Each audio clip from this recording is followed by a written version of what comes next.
बहुत आराम से, बहुत ही सुंदर से, देखिए बहुत अच्छे सुंदर सुंदर लिख के लाए हैं हम अपने हाथों से। चलिए देख लेते हैं।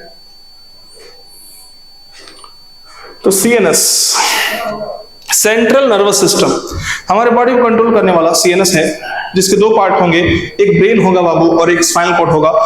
Brain developed 100% at the age of 6 year, जब आप 6 साल के रहे होंगे तभी आपका ब्रेन पूरा डेवलप हो चुका है। Okay, spinal cord developed 100% at the age of 4 to 5 year, जब आप 4 से 5 साल के रहे होंगे आपका स्पाइनल कॉर्ड डेवलप कर चुका है। अब हमको डिटेल में पढ़ना है ब्रेन के बारे में। Brain, it is a central information processing organ of our body and act as command and control system. ये कमांड एंड कंट्रोल सिस्टम के लिए जिम्मेदार होता है। ये खुद डिसीजन लेता है और डिसीजन को खुद फॉलो करवाता है, याद रखेंगे इसको।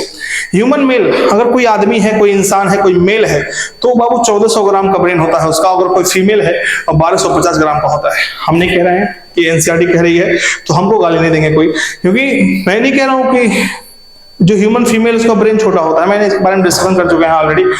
उनका ब्रेन नहीं छोटा होता है बाबू, ठीक है। हाँ, मतलब कह सकते हैं ब्रेन छोटा होता है, लेकिन आईक्यू का कमाल है सबका। आईक्यू ऐसा नहीं है कि जिनका ब्रेन ज्यादा हो हमेशा आईक्यू उनकी ही ज्यादा हो, ठीक है ना। बहुत सारे एग्जांपल आप जानते हैं।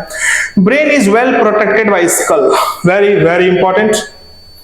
देखिए, brain is well protected by skull, एक खोपड़ी हमारा, इसके अंदर ब्रेन है। तो ब्रेन हमारा बहुत सॉफ्ट मसल, स्मूथ मसल से बना हुआ है। उसके ऊपर बहुत ही कड़ा, बहुत हार्ड, बाल भी सही कह लें, हाँ, बहुत ही हार्ड यहाँ पे कवरिंग है जिसे बोलते हैं स्कल। क्या बोलते हैं? स्कल। और आपको पता है क्रेनियल बॉक्स होता है, बोन्स होते हैं, क्या क्या होते हैं, क्या जरूरत फिर से पढ़ना। देखिए, ब्रेन और क्रेनियल बॉक्स यानी ब्रेन और स्कल के बीच, मान लो स्कल बहुत हार्ड है, ब्रेन बहुत ही सॉफ्ट है। अब मान लो ऐसे पता चले कि जो रक्षक वही भक्षक बन जा रहा है, मींस जो क्रेनियल बॉक्स है, जो स्कल है, वही उसको खुरुज दे रहा है, वही उसको स्क्रैच प्रोवाइड कर दे रहा है, वही उसका दिमाग का भी दिमाग खराब कर दे रहा है।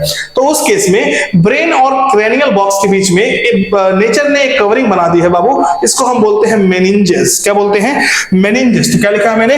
ब्रेन और क्रेनियल बॉक्स के बीच में एक कवरिंग होगी जो स्मूथ ब्रेन को हार्ड बोन से टच नहीं होने देगी, एकदम बचा के रखेगी। और यहां से एक नया टॉपिक निकल के आता है जिसको बोलते हैं कवरिंग ऑफ ब्रेन। तो brain is covered bye cranial meninges that is outer dura mater, बाहर वाला ड्यूरामेटर, मिडिल वाला एरेक्नॉइड और अंदर वाला पियामेटर, नहीं वो पायामेटर बोलते हैं, not pia mater, that is it is pia mater. Okay, तो याद रखना नीचे से PAD pad, P for pia mater, A for arachnoid, D for dura mater. आपको दिखाया मैंने एक गंदा सा स्केच बना के, देखिए यहाँ पे ये भी ब्रेन है, इसके ऊपर ग्रीन वाला जो दिख रहा है बाबू, मैं तो रेड कर दिया, ये ग्रीन वाला पायामीटर है, बीच वाला एरेक्नॉइड, ऊपर वाला ड्यूरामीटर। तो याद रखेंगे ओडी मतलब आउटर, ड्यूरामीटर बाकी आप जानते हैं बहुत ही अच्छे से। Okay, just below arachnoid a fluid is present called cerebrospinal fluid, also present inside brain। कह रहा है एरेक्नॉइड के नीचे और पायामेटर के ऊपर एक भर के फ्लूइड भरा होता है जिसको बोलते हैं CSF, means cerebrospinal fluid। Okay, इनका काम क्या क्या है? प्रोटेक्शन का काम है, नरिशमेंट का काम है, वेस्ट को रिमूव भी कर सकते हैं। प्रोटेक्शन मतलब क्या? शॉक एब्जॉर्बर, याद रखेंगे। अब हम बात करते हैं पार्ट्स ऑफ ह्यूमन ब्रेन की। किसकी बात करेंगे? Parts of human brain. कुछ चीजें हमें काट देता हूं, एनसीईआरटी के हिसाब से पढ़ना है। तो फोरब्रेन में आपको पढ़ना है सेरिब्रम, और क्या पढ़ना है बाबू फोरब्रेन में? आप पढ़ लेना थैलेमस, और क्या पढ़ लेंगे बाबू फोरब्रेन में? पढ़ लेंगे हाइपोथैलेमस, ठीक है। ये सब चीजें हम पढ़ लेंगे फोरब्रेन में। फिर इसके बाद आएगा मिड ब्रेन, इसमें मैंने लिखा है ऑप्टिक लोब्स एंड ये सब, तो ठीक है, सब हटा दीजिए, एनसीईआरटी में हमको नहीं पढ़ना है, एकदम स्ट्रिक्ट टू एनसीईआरटी रहिए। मिड ब्रेन को बस बेसिकली मिड ब्रेन ही पढ़ लेंगे हम लोग, इसमें कोई बेसिक सब डिवीजन नहीं पढ़ेंगे, हमारे सिलेबस के बाहर है। हाइंड ब्रेन में हम पढ़ेंगे पोन्स के बारे में, सेरिबेलम के बारे में, मेडुला ऑब्लंगेटा के बारे में, और ये बहुत इंपॉर्टेंट है। तो फोर ब्रेन हम लोग शुरू करते हैं। चलिए, फोर ब्रेन में सबसे पहला जो पार्ट है बाबू cerebrum, very very major part of the brain is covered by cerebrum, मतलब कि मेजर पार्ट, जो मेजर पोर्शन है ब्रेन का वो सेरिब्रम है। Many ridges, elevation and grooves are found on dorsal surface of cerebral cortex। cerebral cortex क्या है? सबसे पहले सेरेब्रल कॉर्टेक्स देते हैं। A deep cleft divides the cerebrum longitudinally into two halves called cerebral hemisphere. This cerebral hemisphere covered with layer of cells called cerebral cortex. सबसे पहले आपको समझना यह है सेरिब्रम पढ़ने से पहले कि सेरिब्रल कॉर्टेक्स क्या है। तो ये हमारा ब्रेन है, ये ब्रेन में बीचों बीच हम डिवाइड कर दें ऐसे, देखिए ध्यान से, ये सेरिब्रम मान लीजिए ऊपर वाला पोर्शन, ऐसे बीच में हम डिवाइड कर दें, दो पार्ट में निकला, तो दो पार्ट जो बना है उसको हम बोलते हैं सेरिब्रल हेमिस्फीयर। क्या बोलते हैं? Cerebral hemisphere. इन सेरिब्रल हेमिस्फीयर को कवर करने वाला जो पार्ट है उसको हम बोलेंगे सेरिब्रल कॉर्टेक्स। क्या बोलेंगे? Cerebral cortex. याद रखना, फिर से बोल रहा हूं, ये जो हमारा सेरिब्रम है, सेरिब्रम को हमने दो पार्ट में डिवाइड कर दिया लॉन्गिट्यूडनली, बीच में एक क्लेफ्ट है, एक अलग एक अलग, इसको बोलेंगे लेफ्ट हेमिस्फीयर, राइट हेमिस्फीयर। इन दोनों को बोल रहे हैं सेरिब्रल हेमिस्फीयर, और इनको कवरिंग जो प्रोवाइड कर रहा है, जो सेल्स ऊपर ऊपर लगे हुए हैं इनके, इनको बोलेंगे सेरिब्रल कॉर्टेक्स। अब आइए ऊपर, सेरिब्रल जो कॉर्टेक्स है, ये इससे सरफेस पे खूब ग्रुप्स मतलब होता है गड्ढा, और रिजेस का मतलब होता है क्या? मींस जो सेरिब्रल है एक कन्वोल्यूटेड है, मींस ऐसे ऐसे ऊपर की तरफ पहाड़ की तरफ निकला हुआ है, अंदर डिप्रेशन पहाड़, ताकि सरफेस एरिया बढ़ जाए। इसी को बोलते हैं गायरी एंड सल्काई। क्या बोलते हैं बाबू? Gayri and sulci. देखिए ध्यान से, रीजेस जो ऊंची पहाड़ियां निकली हुई हैं इन्हें गायरी बोलेंगे, और जो डिप्रेशन से बाबू ग्रुप्स इन्हें हम सल्काई बोलेंगे। इससे क्या होता है? सरफेस एरिया बढ़ जाए, और जब सरफेस एरिया बढ़ जाएगा तो न्यूरॉन्स की संख्या बढ़ जाएगी, और जब न्यूरॉन्स की संख्या बढ़ जाएगी तो हम IQ बढ़ जाएगी, ब्रेन कैपेसिटी बढ़ जाएगी, बस इसलिए। ठीक है, याद रखेंगे, ये एनसीईआरटी की दो बाहर चीजें हैं, बस मैंने बता दिया, गायरी एंड सल्काई, और सब एनसीईआरटी का ही है, डोंट वरी, इतना तो बताना ही पड़ता है, 0.1%। सेरिब्रल कॉर्टेक्स बता दिया हमने। सेरिब्रल कॉर्टेक्स को ही हम कहते हैं ग्रे मैटर। क्या कहते हैं बाबू? अरे मान लो ये सेरिब्रम है, तो ऊपर जो है, जो ऊपर जो कवरिंग है बाबू, इसे हम बोलते हैं एकदम ब्राउन दिखेगा, ग्रे दिखे, ग्रे मैटर कहेंगे, और यही है सेरिब्रल कॉर्टेक्स। इसको अगर अंदर से काट दो ना, छील दो ऐसे, उठा दो ऐसे, जैसे नहीं होता है खरबूजा, हम लोग खरबूजा ऊपर हरा दिखता है तो फिर उसमें से थोड़ा चाकू से काट देते हैं तो अंदर लाल दिखता है, तो यही हाल है। अंदर व्हाइट मैटर होता है यहाँ पे हमारे ब्रेन में, और बाहर ग्रे मैटर। तो बाहर ग्रे मैटर होता है, ग्रे मैटर को हटाओगे तो सब व्हाइट दिखेगा, तो जो ग्रे मैटर है वही है सेरिब्रल कॉर्टेक्स। वही क्या है वो? Cerebral cortex. ठीक है, देखिए, cerebral cortex is called gray matter due to its grayish appearance due to cell bodies of neuron concentrated। Grey क्यों है? क्योंकि न्यूरॉन की सेल बॉडीज कंसंट्रेटेड है इधर। तो याद रखना, पूछे ग्रेइश अपीयरेंस क्यों? क्योंकि न्यूरॉन्स की cell bodies are concentrated here. याद रखेंगे, both cerebral hemisphere are connected by a tract myelinated of nerve fiber called corpus callosum। दोनों cerebral hemisphere जो है वो आपस में एक नर्व के द्वारा जुड़े हुए हैं, और वो भी माइलिनेटेड नर्व है, और उनका नाम है कॉर्पस कैलोसम। क्या नाम बाबू? Corpus callosum. याद रखेंगे, और ये मैमल का कैरेक्टर है, एक यूनिक कैरेक्टर। चलिए, इसके बाद आता है functional area of cerebrum. Cerebrum का फंक्शनल एरिया क्या है? एसोसिएशन एरिया बाबू। एसोसिएशन एरिया देखिए ध्यान से, रिसेप्टर से सेंसरी न्यूरॉन मैसेज लेके जाएगा सेंसरी एरिया में, इफेक्टर को मैसेज ले आएगा मोटर न्यूरॉन मोटर एरिया से। एकदम क्लियर है। कुछ ऐसे भी एरिया हैं इनके अलावा वो तो ना तो क्लियरली सेंसरी हैं और ना तो क्लियरली मोटर है। इन दोनों को मिला करके, इन सबको मिला करके आपस में बोलते हैं एसोसिएशन एरिया। क्या बोलते हैं बाबू? Association area. The cerebral cortex contain motor area, sensory area and large area that are neither clearly sensory nor motor. These regions called association area। और याद रखना, एसोसिएशन एरिया का 3 फंक्शन होगा, inter sensory association, memory, communication. Question बनेंगे यहाँ से, एक एक लाइन से क्वेश्चन बनेंगे कि पूछेगा एसोसिएशन एरिया कहाँ पाया जाता है, तो सेरिब्रल कॉर्टेक्स में। इसके फंक्शन क्या है? तो कह देना इंटर सेंसरी एसोसिएशन, कह देना मेमोरी, कह देना कम्युनिकेशन में हेल्प करेंगे। यानी कि किसी का कम्युनिकेशन खराब है तो उसका एसोसिएशन एरिया में खराब है। याद रखेंगे इस बात को। ठीक है, नोट करिए, कुछ बातें लिखी हैं जो मैंने बताया। कॉर्टेक्स मेडुलरी पार्ट, यानी कॉर्टेक्स, सेरिब्रल कॉर्टेक्स तो जानते हैं आप। जो मेडुलरी पार्ट है, कॉर्टेक्स नहीं होगा, सेरिब्रल मेडुलरी। जो मेडुलरी पार्ट है, डीप वाला part, contain nerve fibres axons. आपने देखा ऊपर जो था हमारा, जो सेरिब्रम के ऊपर वाला पार्ट था, वो ग्रे मैटर था, ग्रेस था। क्यों? क्योंकि वहां पे सेल बॉडीज कंसंट्रेटेड थे। लेकिन अंदर डीप में जाएंगे तो वहां पे एक्सॉन कंसंट्रेटेड है, जिसकी वजह से व्हाइट अपीयरेंस आएगा, और उसको मेडुला वाले पार्ट को बोलेंगे व्हाइट मैटर। क्या बोलेंगे बाबू? White matter and opaque white appearance, and opaque white appearance की वजह से। ठीक है, अब देखिए दूसरा आता है इसमें। अब जैसे हम लोग पढ़ रहे हैं, क्या पढ़ रहे हैं हम लोग? फोरब्रेन। फोरब्रेन मैंने कहा पहला पार्ट था सेरिब्रम, सेरिब्रम मेजर पार्ट था। इसके बाद आता है डाइनसेफ्लॉन। डाइनसेफ्लॉन के 3 पार्ट होते हैं, एपिथैलेमस, थैलेमस, हाइपोथैलेमस। तो हमने इसीलिए इसको नहीं बताया डाइनसेफ्लॉन क्या है, एपिथैलेमस क्या है। फिर भी डाइनसेफ्लॉन का जिक्र याद करिए, है आपको हार्मोन वाले पार्ट में, ठीक है ना। तो diencephalon is a part of forebrain and it is further divided into 3 parts, that is thalamus, epithalamus and hypothalamus। तो हमको किसको पढ़ना है? थैलेमस को पढ़ना है और हाइपोथैलेमस को पढ़ना है। तो थैलेमस क्या है? It act as relay centre, message को भेजने और बुलाने का काम करता है, रिले को कंट्रोल करता है पूरा।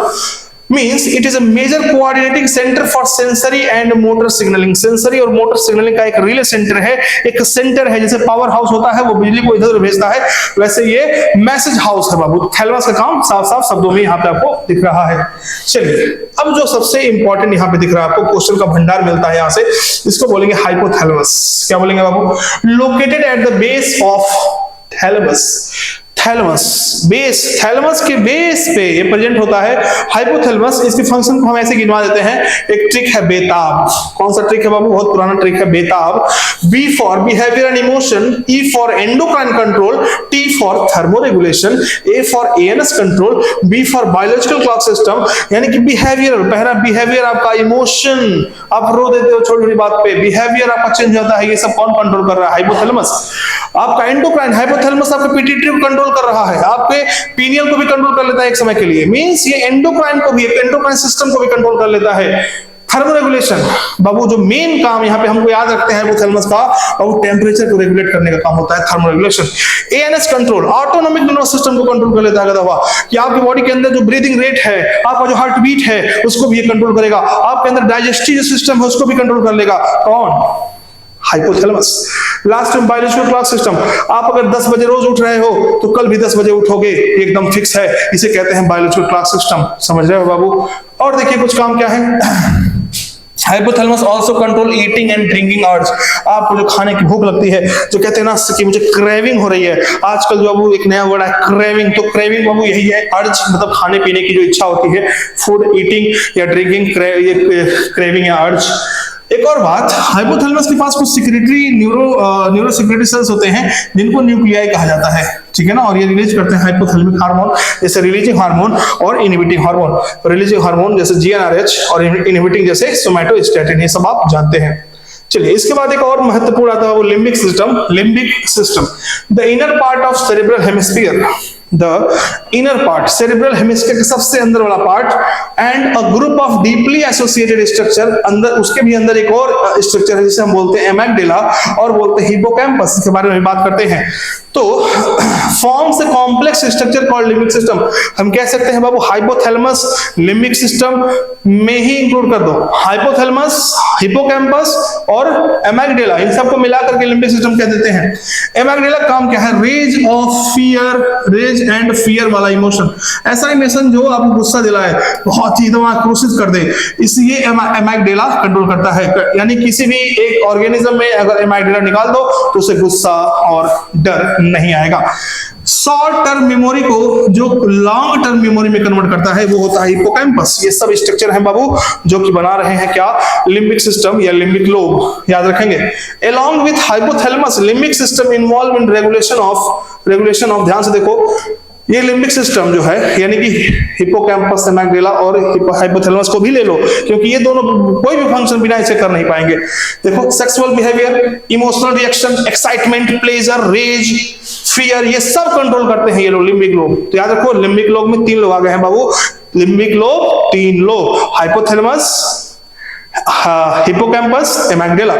2 more function of limbic system, 2 और फंक्शन लिम्बिक सिस्टम पे क्या है? देखो ध्यान से देखो। ऑल्फैक्टरी फंक्शन, सूंघने वाला, कोई चीज स्मेल करती है उसको रेगुलेट, स्मेल को रेगुलेट कर रहा है कौन? ऑल्फैक्टरी को रेगुलेट कौन कर रहा है बाबू? Limbic system. ऑटोनोमिक रेस्पॉन्सेस, ये सब बाबू आपको समरी में मिलेगा। कहाँ मिलेगा शायद आप जानते नहीं होंगे, इंपॉर्टेंट है, इसको देख लेंगे। ये एनसीईआरटी के समरी में दिया है, ऑल्फैक्टरी और फंक्शन और ऑटोनोमिक रेस्पॉन्सेस, यानी कि आपके बीपी को कंट्रोल करना, जो आप नहीं कंट्रोल कर सकते हो, आप चाह के नहीं कर सकते हो, ये बिना चाहे कर देगा। ब्रीदिंग रेगुलेशन, ये सब कंट्रोल करता है। फिर आता है मिड ब्रेन बाबू। It is located between the thalamus and hypothalamus of forebrain and pons of, देखो थैलेमस और हाइपोथैलेमस आपस में अटैच होते हैं तो एक ही पोजीशन का होता है। तो आपके हाइपोथैलेमस, थैलेमस और पॉन्स, हाइंड ब्रेन का जो पॉन्स होता है, इनके बीच में पाया जाता है मिड ब्रेन, ठीक है। A canal called cerebral aqueduct passes through midbrain transport of CSF, means एक cerebral aqueduct है जो मिड ब्रेन को, देखो ध्यान से, canal called cerebral aqueduct passes through midbrain, mid brain से होके आती है किधर की तरफ, हाइंड ब्रेन की तरफ, और वो ट्रांसपोर्ट करती है CSF, सेरिब्रल स्पाइनल फ्लूइड को ट्रांसपोर्ट करती है। उसका नाम है बाबू क्या, सेरिब्रल एक्विडक्ट। क्या नाम है, cerebral aqueduct. Dorsal part of midbrain consist mainly of 4 round swelling. Dorsal part, not ventral part. Question मिल सकता है कि वेंट्रल पार्ट, नहीं डॉर्सल होगा। तो मिड ब्रेन का dorsal part 4 lobes, swelling lobes होते हैं, उन सबको मिला के बोलते हैं कॉर्पोरा क्वाड्रिजेमिना। क्या नाम है, कॉर्पोरा क्वाड्रिजेमिना। तो हम कह सकते हैं 2 चीजें यहाँ पे कॉम्प्लिकेटेड मिली आपको, एक मिला आपको सेरिब्रल एक्विडक्ट और दूसरा मिला 4 राउंड स्वेलिंग, जिसे हम कहते हैं बाबू डॉर्सल पार्ट है किसका, मिड ब्रेन का, और इसे हम कह रहे हैं corpora quadrigemina. And it connect mid brain to hind brain, mid brain को हाइंड ब्रेन से कनेक्ट करने वाला स्ट्रक्चर है कॉर्पोरा क्वाड्रिजेमिना। तो ये हो गया आपका मिड ब्रेन, बस इतना सही है मिड ब्रेन बाबू। चलिए last page, last 5 minute of the lecture, ध्यान से देखेंगे हाइंड ब्रेन। आपको यहाँ तितली जैसा स्ट्रक्चर दिख रहा है बाबू, इसमें मेजर ये जो आपको दिख रहा है ये सेरिबेलम है, ये 2 हेमिस्फीयर दिख रहे हैं, सेरिबेलम आपको दिख रहा है, वेंट्रिकल्स भी हैं, ज्यादा आपको इसको पढ़ना नहीं है, ठीक है। सेरिब्रम, देखिए सेरिबेलम का काम क्या है यहाँ से, second largest part of brain. Cerebrum के बाद सबसे बड़ा जो पार्ट है वो सेरिबेलम है, ध्यान से इस बात को समझेंगे। Second largest part of brain, it has very convoluted surface in order to provide additional space for many more neuron. इसका भी बहुत कन्वोल्यूटेड सरफेस है, अप डाउन है, सरफेस एरिया बढ़ाने के लिए। Function, control and coordination and equilibrium. तो main function इसका इक्विलिब्रियम का है और कंट्रोल कोऑर्डिनेशन, ताकि आप अगर खड़े हैं तो खड़े हैं, बैठे हैं तो बैठे ढिमलाए ना, मींस बैलेंस ऑफ बॉडी, ये सब बैलेंस बॉडी का पार्ट करता है। Control contraction of body muscles with the help of cerebrum and semi circular canal. ये जो है सेरिब्रम और सेमी सर्कुलर कैनाल के साथ मिलके बॉडी में जो मसल्स उनमें कॉन्ट्रैक्शन में हेल्प करवाता है। तो मसल कॉन्ट्रैक्शन 3 लोग मिलकर कर रहे हैं बाबू, सेरिब्रम, सेरिबेलम और जो सर्कुलर कैनाल है ईयर का, जो आप पढ़ेंगे नहीं है, पहले पढ़ाया जाता था। चलिए मेडुला ऑब्लंगाटा, बॉडी में जो इनवॉलंटरी फंक्शन है उनको कौन करवाता है, मेडुला ऑब्लंगाटा। याद रखेंगे इस बात को, बॉडी में जो इनवॉलंटरी फंक्शन है उसके लिए जिम्मेदार कौन है, मेडुला ऑब्लंगाटा। आपने देखा होगा ब्रीदिंग में, डाइजेशन में, यहाँ पे कुछ सेंटर्स प्रेजेंट होते हैं, तो ये सेंटर्स यही होते हैं। It is connected with spinal cord, very important. Medulla oblongata किससे कनेक्टेड है, स्पाइनल कॉर्ड से। Control involuntary actions of body system like respiration, cardiovascular reflexes and gastric secretion. तो जो बॉडी में इनवॉलंटरी फंक्शन है जो हम अपनी इच्छा से कंट्रोल नहीं कर सकते, उसको मेडुला ऑब्लंगाटा कंट्रोल करता है। Pons, it consists of fiber tract that interconnect different region of brain, contain pneumotaxic center, very very important। Pons के अंदर कौन है, न्यूमोटैक्सिक सेंटर है, जो कि आपके ब्रीदिंग रेट को बढ़ा देता है, उसके ड्यूरेशन को कम करके। तो ये सब पॉन्स में आ जाएंगे, ये सब एकदम कोई फैक्ट है, कुछ ऐसा कॉन्सेप्ट नहीं है बाबू। ब्रेन स्टेम, क्वेश्चन बनता है ब्रेन स्टेम क्या होता है, तो मिड ब्रेन और हाइंड ब्रेन को जोड़ दो तो ब्रेन स्टेम बन जाता है। क्या क्या, मिड ब्रेन और हाइंड ब्रेन को जोड़ दो तो ये बन जाता है क्या, ब्रेन स्टेम, एक्सेप्ट सेरिबेलम। यानी कि mid brain, pons, medulla oblongata, minus का कर देना है सेरिबेलम, इसको हम बोलते हैं ब्रेन स्टेम। क्या बोलते हैं बाबू, ब्रेन स्टेम। ठीक है, हमको स्पाइनल कॉर्ड पढ़ना नहीं होता है, लेकिन 2 लाइन यहाँ लिखा है, spinal cord is the column of nerve that connect brain with rest of the body, allow and control the movement. ये ब्रेन है, ये पूरी बॉडी है, इन दोनों कनेक्ट करने वाला नर्व्स बंडल्स हैं, उनको हम बोलते हैं स्पाइनल कॉर्ड। क्या बोलते हैं बाबू, स्पाइनल कॉर्ड। याद रखेंगे।